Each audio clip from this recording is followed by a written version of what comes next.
Oi pessoal, tudo bem? Então, para começar os nossos estudos, a gente vai começar estudando sobre cinemática. Então, sejam muito bem-vindos, essa é a aula 1 do módulo de cinemática. Bom, primeiro, já que essa é uma aula inicial, vamos entender primeiro o que é a cinemática.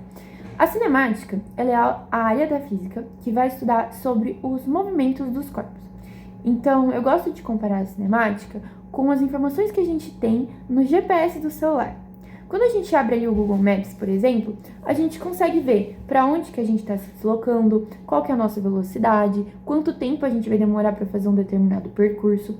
Isso tudo são informações que a gente vai estudar, analisar de forma numérica aqui na cinemática. Então, a gente vai estudar aí sobre o movimento dos corpos, analisando esses aspectos aí que eu falei. Agora, vamos começar aqui na lousa. Bom, pessoal, já tô com a nossa telinha aqui.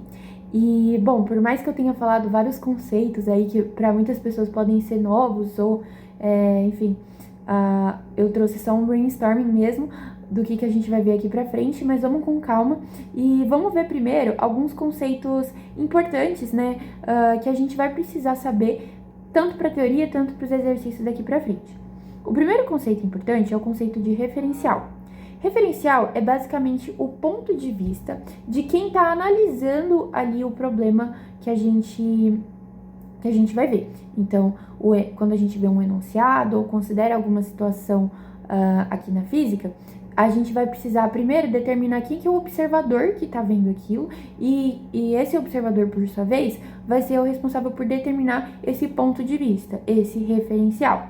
E a depender do referencial que a gente vai conseguir determinar se um corpo ele está em movimento ou se ele está em repouso, ou seja, movimento e repouso são relativos. Vou dar um exemplo para ficar mais claro. Considere um ônibus que está ali a 30 km por hora. Considere que eu estou dentro do ônibus e ali tem outros assentos vazios dentro do ônibus e tem o meu colega que está na calçada. Para mim que está dentro do ônibus, que está se deslocando aos 30 km por hora, esses outros assentos, eles estão parados, porque, na verdade, a gente está se deslocando juntos. Então, no meu referencial, eles vão estar parados. Agora, no referencial do meu colega que está na calçada, tanto eu quanto os outros assentos vazios do ônibus estão se deslocando, eles estão em movimento. Deu para reparar como que esse conceito de quem está em movimento e quem está em repouso depende muito do ponto de vista, depende muito do referencial? Isso vai ser super importante nos exercícios que a gente vai ver daqui para frente. O próximo conceito aqui que eu trouxe é o conceito de corpo extenso ou de ponto material. Bom, o que é um corpo extenso? Um corpo extenso, como o próprio nome diz, extenso, é um que a gente não consegue desprezar as dimensões físicas dele. Então, por exemplo, vamos pensar num carro que eu tô fazendo baliza. E eu tô fazendo baliza ali numa vaga que tem um tamanho limitado. Vamos colocar aí, não sei, 5 metros. Para eu conseguir fazer minha baliza, eu tenho que considerar o tamanho do carro e o tamanho da área que eu tenho disponível ali na vaga. Ou seja, nesse problema, o meu carro é um corpo extenso, eu não posso desconsiderar as grandezas dele para o meu problema. Agora, quando a gente fala de um ponto material, a gente pode desprezar as dimensões dele, tá? Então, sempre esse conceito de corpo extenso e ponto material é de dimensão física, de tamanho mesmo, tá? Então, ponto material. Qual que é um bom exemplo para isso? Considere esse meu mesmo carro que antes eu estava fazendo baliza numa vaga, mas agora considere que é um problema que está falando ali de percorrer uma distância entre duas cidades de 150 quilômetros. Entende que a distância entre duas cidades vai ser muito maior em relação ao próprio carro do que o tamanho da vaga que eu estava considerando para fazer baliza? Nesse segundo exemplo da distância entre as duas cidades, o tamanho do meu carro ele é desprezível em relação à dimensão total do meu problema. Então, eu posso considerar o meu carro como um corpo, como um ponto material. A gente também tem alguns exercícios que falam, considere uma partícula ali no sistema, tá? Então, a gente não considera o tamanho do objeto, beleza? Por fim, o último conceito aqui que a gente vai ver bastante aqui em cinemática é o conceito de trajetória. Trajetória é o conjunto de pontos que se formam, né, o trajeto total, o nome é bem intuitivo, né, do percurso percorrido por um corpo. E aí, eu trouxe um exemplo aqui para mostrar para vocês que a trajetória, ela também depende do referencial. E essa daqui a gente vai precisar usar um pouquinho da nossa imaginação para entender. Olha só, considera esse menininho aqui, ele tá num vagão aqui de um trem, né, que tá se movimentando. Então, o vagão de trem tá se movimentando, vamos colocar aí a 15 km por hora.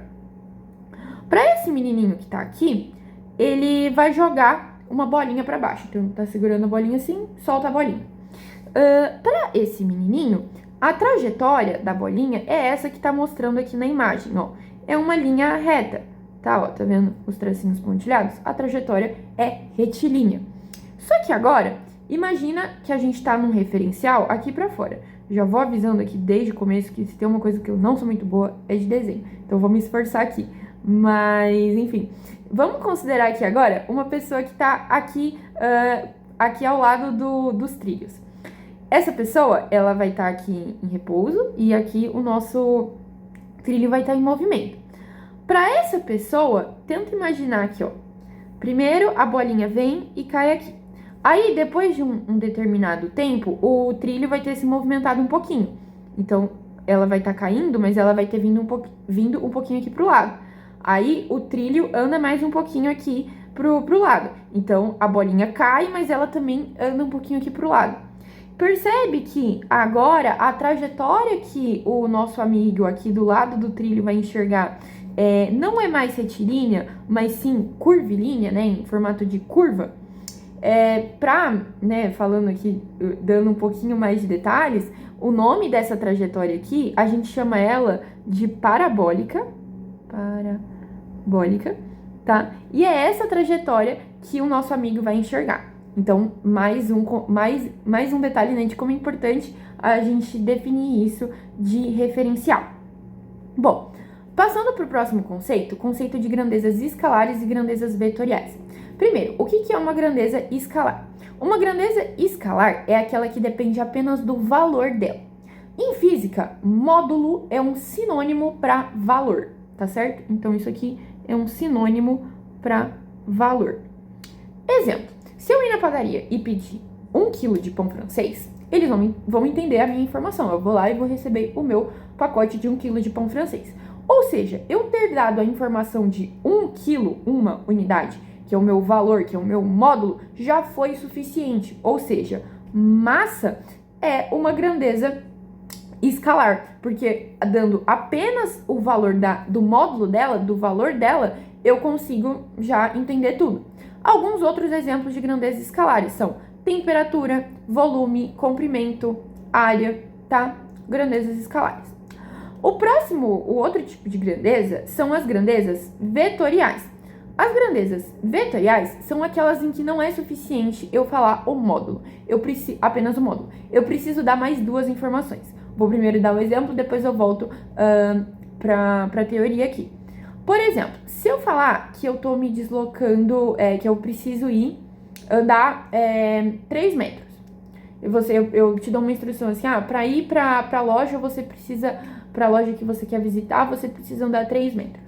Bom, você vai ficar sem saber como ir pra loja, porque você não sabe se você precisa andar 3 metros na rua que desce ou na rua que sobe, andar 3 metros pra esquerda ou pra direita. Então, isso indica que deslocamento é uma grandeza vetorial. Ou seja, a gente precisa determinar o módulo, que é o valor, a direção e o sentido, tá certo?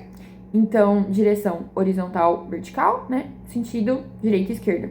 Sentido positivo ou negativo, às vezes como vem alguns exercícios. Outros exemplos aqui de grandezas vetoriais são, por exemplo, velocidade, força, enfim, tem outros exemplos que a gente vai ver ao longo do curso de física. Bom, pessoal, agora que a gente já tem esses conceitos mais explicados, a gente vai começar a ver um subtópico da cinemática, que é a cinemática escalar, ou seja, a gente não vai tratar de vetores aqui por enquanto. Não fiquem ansiosos, em breve estudaremos melhor o que são vetores e como eles são aplicados aqui na física. Então vamos começar agora com a cinemática escalar. Bom, Para começar com a cinemática escalar, a gente vai começar com um conceito que a gente vai ver muito daqui para frente, às vezes pode causar muita confusão, que é o conceito de deslocamento escalar. Quando um exercício vem e fala de deslocamento escalar, a gente sempre tem que pensar em deslocamento escalar, que é geralmente representado por ΔS, vai ser a posição final do meu objeto, então aqui a posição final, menos a posição inicial. Posição inicial. Então, aqui eu trouxe essa imagenzinha só para ilustrar. A gente tem uma bolinha P se deslocando do A até o B. Então, o B é a minha posição final e o A é a minha posição inicial. E aí, o exercício, o exemplo, ele vai trazer valores numéricos pra gente e o nosso deslocamento vai ser pegar a posição final menos a minha posição inicial. Isso é diferente da distância percorrida, porque concorda que o deslocamento escalar, ele pode ser positivo ou negativo. A minha distância percorrida, ela sempre vai ser positiva porque eu faço o módulo. Então, eu pego, na física, quando a gente coloca esses dois tracinhos, a gente está desconsiderando o sinal. Então, a distância percorrida, ela não considera se é positivo ou negativo, tá certo? Então, isso vai ficar mais claro quando a gente começar os exercícios. Bom, agora que a gente já viu sobre deslocamento escalar, vamos falar sobre velocidade escalar. Lembra que eu falei que velocidade era um dos principais tópicos que a gente ia ver na cinemática? O que é a velocidade escalar? Bom, a gente tem basicamente dois tipos, a média e a instantânea. Vou começar explicando a média. A velocidade escalar média, ela é a velocidade que a gente deveria manter ela constante para percorrer um determinado percurso em um determinado tempo. Ela é calculada por essa formulazinha aqui, que é o ΔS, lembrando, ΔS é o deslocamento escalar, né, aquilo que eu tinha falado, dividido pelo ΔT, que é o tempo que a gente demorou para percorrer aquele percurso. Então, aqui é o tempo e aqui é o deslocamento escalar. Deslocamento escalar. E bom, como eu falei, né, que o deslocamento escalar ele podia ser tanto positivo quanto negativo, a velocidade escalar média, a depender do sinal do deslocamento escalar, pode ser ou positiva ou negativa. Tá? Aqui para ilustrar, eu trouxe essa imagem aqui, que a gente tem a partícula P indo de A até B, ela percorre aqui uma distância, aqui um ΔS, tá? Aqui, ΔS. Nesse caso, e é assim que a gente calcula a velocidade. Ou seja, a unidade de medida da velocidade vai ser dada no Sistema Internacional de Medidas em metros por segundo, tá certo? A velocidade em escalar instantânea é aquela que mostra no velocímetro, por exemplo. Então, quando a gente está andando de carro, que a gente vê a marcação lá, 50 km por hora, é a velocidade que eu estou instantaneamente, que eu estou naquele momento, tá? Então, essa é a diferença entre velocidade escalar instantânea e média. E por fim, eu trouxe uma coisinha aqui bem importante, que é a conversão de unidade de medida, tá? Isso é muito utilizado, que é passar de metro para segundo para quilômetro por hora. Para passar de metro para segundo para quilômetro por hora, a gente multiplica por 3,6 e para passar de quilômetro por hora para metro por segundo, a gente divide por 3,6. Aqui, só para ilustrar, eu trouxe, né, quanto que vale 108 km por hora em metros por segundo. Bom, então 108 km por hora, para passar para metros por segundo, quilômetros por hora, para passar para metros por segundo, a gente vai dividir por 3,6, o que vai dar 30 metros por segundo, tá certo? Então, só uma quantia de divisão. Bom, pessoal, chegando agora na sessão de exercícios da aula, eu trouxe 2 exercícios para a gente poder praticar aqui. Bom, então vamos lá. Exercício número 1. Um caminhão com 20 metros de comprimento e velocidade constante de 54 km por hora inicia a travessia de uma ponte de 45 metros. Qual o tempo de travessia? Bom, então, aqui, por que eu trouxe esse exercício? Pra gente lembrar daquele conceito de corpo extenso. Olha só, o caminhão tem 20 metros de comprimento e a ponte tem 45 metros. Ou seja, eu não posso desprezar as dimensões do meu caminhão. O meu caminhão é um corpo extenso porque as dimensões dele é comparável com o tamanho da minha ponte. Então, qual que vai ser, digamos, a distância total que o caminhão vai ter que atravessar? A distância total que o caminhão vai ter que atravessar vai ser o próprio comprimento dele, que é de 20 metros, mais o tamanho da ponte, que é de 45 metros, então vai dar 65 metros no total. E ele pergunta qual o tempo de travessia. Olha só, o exercício me deu o valor da velocidade em quilômetros por hora. Então, ele falou que é 54 quilômetros por hora. Já vamos dividir por 3,6 para encontrar o valor em metros por segundo. Então, dividindo por 3,6, a gente vai encontrar 15 metros por segundo.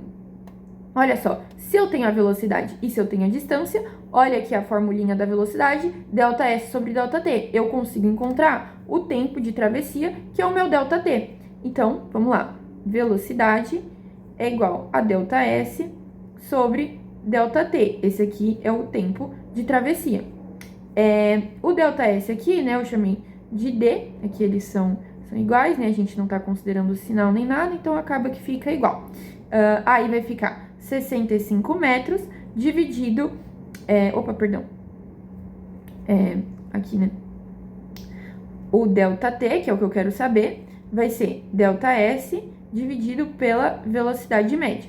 Então, o ΔT vai ser 65 metros dividido por 15 metros por segundo, que foi o valor ali da velocidade que eu encontrei. Fazendo essa continha, a gente chega em 4,3 segundos, que é o nosso tempo de travessia, tá? Então, vamos passar para o exemplo 2, exercício 2, que fala bastante sobre aquilo que eu tinha falado de deslocamento escalar, então ele é ótimo para esclarecer todas as dúvidas aqui. Vamos lá. Uma partícula P se desloca ao longo da sua trajetória.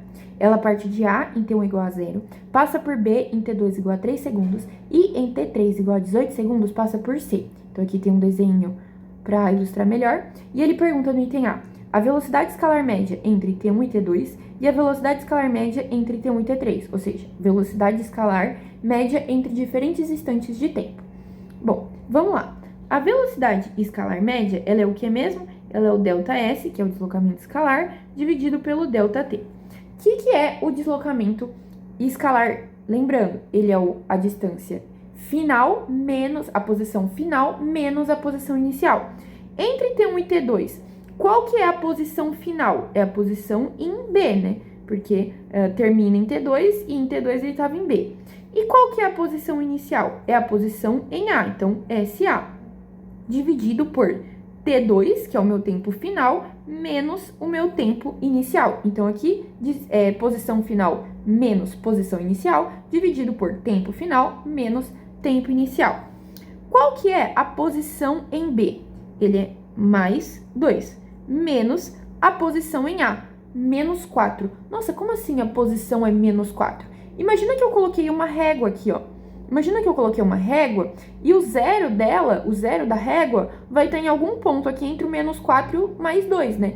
E pro outro lado do zero, pro outro lado da origem, vão ser números negativos. Então, aqui o fato da gente ter um menos 4 é só em relação à origem da nossa trajetória, tá? E esse menos que tem aqui entre a posição final e a posição inicial, a gente mantém ele aqui, ele é da fórmula. E aqui a gente vai colocar menos 4, porque a minha posição inicial é menos 4, tá certo? E agora, o T2 menos o T1, T2 é 3 segundos e o T1 é 0, tá? E aí aqui vai ficar 2 mais 4 dividido por 3, isso vai dar uma velocidade média de 2 metros por segundo, tá bom? Agora, a velocidade escalar média entre T1 e T3. De novo, velocidade média é ΔS sobre ΔT. Só que aqui a gente está considerando inícios e fins, a gente está considerando como fim o tempo 3. Então, aqui vai ser, no tempo 3, ele estava na posição C, então SC menos SA, porque a nossa posição inicial se manteve a mesma aqui em T1, dividido por T3 menos T1, ou seja, tempo final menos tempo inicial. Qual que é a posição em C? 5 mais 5, menos a minha posição inicial. A minha posição inicial é menos 4, dividido por T3, que é 18, menos T1, que é 0. Então, aqui vai ficar 5 mais 4 dividido por 18, que vai dar 0,5 metros por segundo, tá? Então, velocidade média nesse caso aqui é 0,5 metros por segundo. Com isso, a gente finaliza a nossa primeira aula do módulo de cinemática. Espero que vocês tenham gostado e até mais!